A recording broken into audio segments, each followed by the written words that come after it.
अस्सलाम वालेकुम नाजरीन, आप देख रहे हैं INN चैनल। मैं हूं शेख अहमद अली। इस न्यूज़ बुलेटिन में आइए नज़र डालते हैं दिन भर की बड़ी खबरों पर। बिल्किस बानो इज्तिमाई असमत दरी मामले के कसूरवारों को सुप्रीम कोर्ट ने राहत देने से इनकार कर दिया है।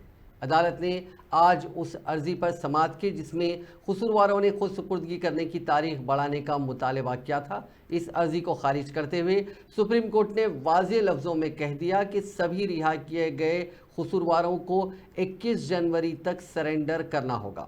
जस्टिस BV नागरत्ना और जस्टिस उज्ज्वल भुयान की बेंच ने इस मामले में समाअत करते हुए कहा कि कसूरवारों ने जो वजूहात बताई हैं उनमें कोई दम नहीं है। बेंच ने अपना फैसला सुनाते हुए कहा कि हमने सभी के दलाइल बगौर सुनी। दरख्वास्त गुजार के जरिए सरेंडर को मुलतवी करने और वापस जेल में रिपोर्ट करने के लिए पेश की गई वजूहात में कोई दम नहीं है, इसीलिए अर्जियां खारिज की जाती हैं। काबिल जिक्र है कि बिल्किस बानो मामले के 5 कसूरवारों ने जुमेरात को सुप्रीम कोर्ट से सरेंडर करने के लिए मजीद वक्त मांगा था। दरअसल अदालत उज़्मा ने हाल ही में गुजरात हुकूमत के जरिए सजा में दी गई छूट को मनसूख कर दिया था और कहा था कि सभी रिहा किए गए 11 कसूरवार 2 हफ्ते के अंदर जेल में सरेंडर करें। ये मुद्दत कार 21 जनवरी को ख़त्म हो रही है। आसाम में भारत जोड़ो न्याय यात्रा अवाम की ज़बरदस्त हिमायत हासिल कर रही है। रियासत में बरसरे इक़्तिदार BJP के ज़रिए इस यात्रा को नाकाम बनाने की हर कोशिश नाकाम साबित हो रही है। जुमे के रोज़ भी भारत जोड़ो न्याय यात्रा को आसाम में लोगों का भरपूर प्यार हासिल हुआ। यात्रा के छठे दिन आसाम के निमती घाट से शुरू होकर ये यात्रा माजोली के लिए रवाना हुई। इस दौरान राहुल गांधी ने ब्रह्मपुत्र नदी पर कश्ती से सफ़र किया और माजोली पहुंचे। बादशाह राहुल गांधी ने श्री श्री ओनियाती सत्र पहुंचकर आवाम की खुशहाली के लिए दुआ की। आप जानते हो कि मणिपुर को बीजेपी ने जला दिया है। वहां पे महीनों से सिविल वॉर जैसा माहौल बना हुआ है, लोग एक दूसरे को मार रहे हैं और आज तक प्रधानमंत्री वहां नहीं गए। आज तक प्रधानमंत्री मणिपुर नहीं गए। नागालैंड में जहां हम कल थे, नागालैंड में प्रधानमंत्री ने वायदा किया, वहां पे उन्होंने अकॉर्ड करने का वायदा किया, 9 साल पहले किया, उसको पूरा नहीं किया। और यहां पे आप जानते हो आपके जो चीफ मिनिस्टर हैं, हिंदुस्तान के सबसे भ्रष्ट चीफ मिनिस्टर हैं। आप जानते हैं, यह हमारे आदिवासी भाई हैं, बाकी लोग हैं, आप जानते हैं कि आपके खिलाफ अन्याय हो रहा है, आपकी जमीन छीनी जा रही है, आपका जो इतिहास है उसको मिटाया जा रहा है और RSS और BJP की विचारधारा जो आपका है, चाहे वो जल हो, जंगल हो, जमीन हो, वो किसी ना किसी बहाना बनाकर आपके हाथ से खींचने की कोशिश कर रहे हैं। ये सच्चाई है, पूरे देश में सच्चाई है। हम आपको आदिवासी कहते हैं, वो आपको वनवासी कहते हैं। आदिवासी और वनवासी में आप फर्क जानते हो? जानते हो फर्क? कोई जानता है? मैं आपको बताता हूं। आदिवासी शब्द का मतलब जानते हैं आप? आदिवासी मतलब जो सबसे पहले नागरिक था। आदिवासी मतलब वो व्यक्ति जो इस धरती पे सबसे पहले आया था, वो आप लोग हो। वनवासी का मतलब वो व्यक्ति जो जंगल में रहता है। बीजेपी चाहती है कि आप जंगल में रहो, आपके बच्चे कॉलेज यूनिवर्सिटी में ना जाएं, अंग्रेजी ना पढ़ें, बिजनेस ना चलाएं। हम चाहते हैं कि जो आपका है वो आपको वापस लौटाया जाए। आपकी जमीन है, आपका जल है, आपका जंगल है, वो आपके हाथों में फिर से वापस दिया जाए। इसीलिए हमने पैसा कानून, इसलिए हम पैसा कानून लाए। असम के मुख्यमंत्री बौखलाए हुए हैं, डरे हुए हैं, परेशानी में हैं। और जहां तक कि कांग्रेस की बात होती है और राहुल जी की बात होती है, असम के मुख्यमंत्री अपना मानसिक संतुलन खो बैठते हैं और बेकार की चीजें बोलते हैं। जिस तरीके से असम समाज के हर वर्ग ने राहुल जी और भारत जोड़ो न्याय यात्रा का स्वागत किया है, भरपूर स्वागत किया है, उत्साहजनक स्वागत किया गया है। इससे असम के मुख्यमंत्री बौखलाए गए हैं, परेशानी में हैं और बेकार की बातें कर रहे हैं। मैं उनसे सिर्फ यही कहना चाहता हूं कि क्यों डर रहे हैं मुख्यमंत्री, किस बात से डरे हुए हैं मुख्यमंत्री? डरो मत मुख्यमंत्री जी।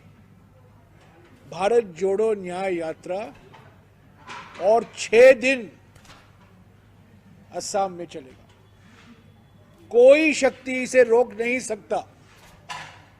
आप बदनाम करो, इल्जाम लगाओ, कुछ भी करो, कार्रवाई करो, आप लोगों को रोको सड़कों पर आने से। भारत जोड़ो न्याय यात्रा अगले 6 दिन, कल अरुणाचल प्रदेश छोड़कर 25 तारीख तक हम असम में रहेंगे। और जब आज सुबह हम नावों में, जोरहाट से माजुली जब हम नावों में आए, तो राहुल गांधी जी हमारे कांग्रेस के नेताओं से बात कर रहे थे और बात हो रही थी असम के मुख्यमंत्री के बारे में, जिनको कल राहुल गांधी जी ने दर्जा दिया कि देश के सबसे भ्रष्ट मुख्यमंत्री। और ये सारी जानकारी, उनके भ्रष्टाचार की, साम्राज्य की जानकारी हमारे कांग्रेस दल के प्रदेश अध्यक्ष थे, सीएलपी लीडर थे, सांसद प्रद्युत बोडोले थे, मैं था और भी अन्य विधायक थे।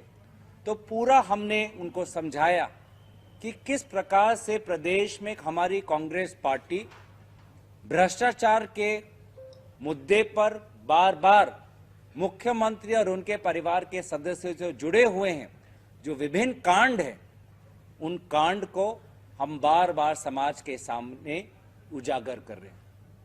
अफसोस की बात यही है कि यही असम जहां पे माजुली है, यही असम जहां पे सत्र है, यही असम जहां पे महापुरुष श्रीमंत शंकरदेव का जन्म स्थान है, आज के राजनेता, मुख्यमंत्री सेवा भाव से नहीं, सिर्फ खुद को और कैसे अमीर कर पाए और खुद के और उनके परिवार के विभिन्न सदस्यों के नाम पर और संपत्ति। वज़ीर आला रेवंत रेड्डी ने वज़ीर आईटी व इंडस्ट्रीज डी श्रीधर बाबू और ओहदेदारों पर मुश्तमिल एक टीम की क़यादत करते हुए डाउस के 3 का कामयाब दौरा किया, जिसके दौरान तेलंगाना ने 40,232 करोड़ रुपए की नई सरमायाकारी के सौदों पर दस्तखत करने का रिकॉर्ड कायम किया। यह इस रकम से तकरीबन दुगनी है जो रियासत तेलंगाना के लिए गुज़िश्ता साल डाउस में सरमायाकारी के तहत मशगूल हुई थी। Adani group, JSW, Webworks, Tata technologies, BL agro, surgical instruments group holdings, Godi energy, Aragen life sciences, Innovera pharmaceuticals, इसके अलावा मुख्तलिफ कंपनियां हैं जिन्होंने रास्त तौर पर तेलंगाना में सरमाया करने को लेकर हामी भरी है, जिसके नतीजे में रियासत में 2500 बराह रास्त नौकरियां पैदा होंगी। डाउस में वज़ीर आला रेवंत रेड्डी ने CET फोरम्स में अपने 2 खिताबों के दौरान आलमी कायदीन और इंटेलेक्चुअल्स के साथ एक खुसूसी world economic forum dialogue series के हिस्से के तौर पर छोटे और पसमानदा किसानों के हक़ में मजबूत दलाइल पेश किए और आलमी रहनुमाओं पर जोर दिया कि वो काश्तकारी को एक मुनाफा बख्श सरगर्मी में तब्दील करने के लिए फौरी तौर पर ताउन करें। चीफ मिनिस्टर रेवंत रेड्डी और तेलंगाना असेंबली में मजलिस के फ्लोर लीडर अकबरुद्दीन अवैसी ने आज लंदन की बुलंद तरीन खूबसूरत इमारत लंदन शॉर्ट्स की बालाई मंजिल से शहर की तरक्की का तफसीली मुशाहिदा किया। वर्ल्ड इकनॉमिक फोरम की कॉन्फ्रेंस में शिरकत के लिए डाउस जाने वाले चीफ मिनिस्टर रेवंत रेड्डी ने कॉन्फ्रेंस के अख्तिताम के बाद आज हैदराबाद वापसी से कबल लंदन पहुंचे, जहां उन्होंने मजलिस के फ्लोर लीडर अकबरुद्दीन अवैसी और आला ओहदेदारों के साथ लंदन शहर के मुख्तलिफ तरक्याती कामों का तफसीली मुआयना किया। खास तौर पर चीफ मिनिस्टर ने अकबरुद्दीन अवैसी के साथ उस बुलंद तरीन इमारत जो 309 मीटर ऊंची है और 72 मंजिल पर मुश्तमिल है, उस इमारत के बालाई हिस्से में पहुंचकर उन्होंने पानी से लबरेज थीम्स नदी का मुशाहिदा किया और उन्होंने वहां से लंदन अर्बन लेआउट का भी नज़ारा किया।